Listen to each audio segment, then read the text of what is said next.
اختلاف امت کا کیا طریقہ کار رہا، میں چاہتا ہوں درود شریف پڑھنے کے حوالے سے کیا معمول رہا، یہ ہمارے لیے رول ماڈلز ہیں اسلاف امت جو، اس کے حوالے سے میں چاہتا ہوں ارشاد۔ دیکھیں، جہاں پر ادب و احترام کی آپ نے بات کی ہے نا، تو اس میں ادب و احترام اتنا ہے کہ جب بندہ درود پاک پڑھ رہا ہو کہ وہ اللہ کی بارگاہ میں دعا کر رہا ہے کہ میرے نبی پر درود بھیج، رحمتیں بھیج، سلام بھیج، تو انتہائی ادب و احترام کے ساتھ اور اس کے کنسنٹریشن کے ساتھ کہ اس کی توجہ بارگاہ مصطفیٰ سے جڑی ہوئی ہو، تو میں سمجھتا ہوں کہ اس توجہ کے ساتھ ہوگا تو کبھی بھی رہے گا نہیں جائے گا۔ دوسرا، اس میں ایک غلط فہمی کا ازالہ کر دوں کہ بہت سے لوگ کہتے ہیں کہ جی وہ حدیث پاک میں ہے نا کہ تم جب درود پاک پڑھتے ہو تو فرشتے مجھ تک پہنچاتے ہیں۔ جی جی جی، اچھا، کچھ لوگ اسے کسی اور چیز پر معمول کرتے ہیں۔ وضاحت فرما دیجیے اس کی۔ ہاں، کہ یاد رکھنا کہ حضور نبی کریم صلی اللہ تعالی علیہ وسلم اپنی قبر اطہر میں یہ باقاعدہ کئی یعنی ایک عالم نے نہیں لکھا، کئی مکاتب فکر کے علماء نے، میں نے خود کتابیں پڑھی ہیں،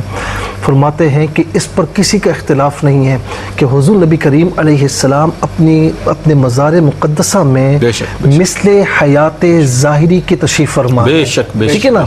اچھا، ان کے کان عام کان نہیں ہے، فرماتے ہیں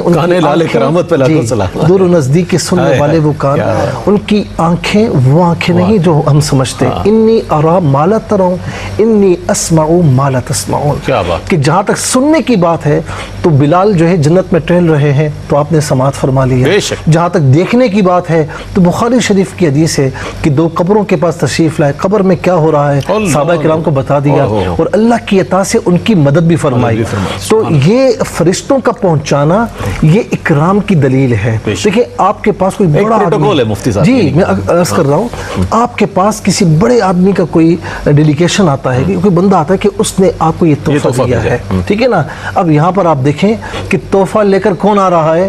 فرشتے آ رہے ہیں کہ یا رسول اللہ آپ کے فلاں بن فلاں امتی نے آپ پر درود پاک بھیجا ہے، تو یہ پروٹوکول ہے۔ بہت اچھی توجہ بیان کی آپ نے، بہت زبردست، ماشاءاللہ۔ دوسری بات فرماتے ہیں کہ تبلغونی حیث کنتم، درود پاک تم پیش کرتے ہو نا، تم جہاں بھی ہو میں سنتا ہوں، اس تک پہنچتا ہے، ٹھیک ہے نا۔ تو اس غلط فہمی کا ازالہ کر دیجئے کہ آپ نہیں سنتے، آپ بالکل سنتے، کوئی وہاں جائے وہاں سے بھی سنتے ہیں، یہاں تو یہاں سے بھی سنتے ہیں، دنیا کی کسی کونے سے کوئی بھیجے تو آپ سماعت فرماتے ہیں۔ اب اس بات کی طرف آ جائے کہ بزرگوں کا، اسلاف امت کا معمول کیا رہا۔ حضرت ابی بن کعب حاضر خدمت ہے، عرض کی یا رسول اللہ میں فرائض واجبات کے بعد اگر میں 1/3 درود پاک پڑھ لوں باقی وظائف، تو فرمایا کہ زیادہ کر لے تو بہتر ہے۔ ہوتے ہوتے یہاں تک پہنچے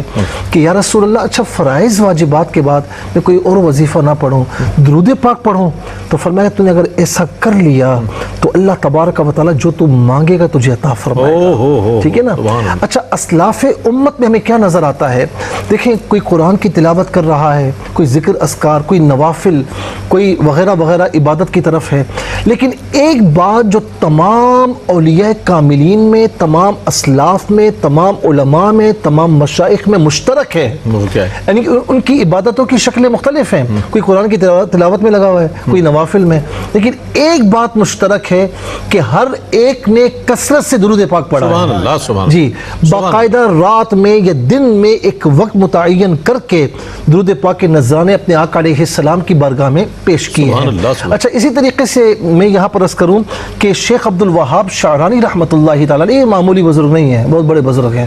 یہ لکھتے ہیں کہ شیخ علی نور الدین علیہ رحمہ یہ وہ بزرگ ہیں کہ جنہوں نے اس وقت حجاز میں، شام میں، اسکندریہ میں، مصر میں، بلاد مغرب میں جگہ جگہ درود پاک کی مجالس سجائیں، اور کہا کہ جو وہاں مجالس، یہاں تک کہ لکھا ہوا ہے کہ جامع الازہر میں بھی آپ نے درود پاک کی مجلس سجائی، تو کہا کہ آج بھی جو درود پاک کی مجالس وہاں پر ہیں ان کی برہنِ منت ہے، یہ ان کی قائم کردہ ہے۔ اللہ رب العالمین اس کا ثواب عطا فرمائے گا۔ فرماتے ہیں کہ یہ وہ ہیں، میں گواہ ہوں کہ اتنا درود پاک پڑھتے تھے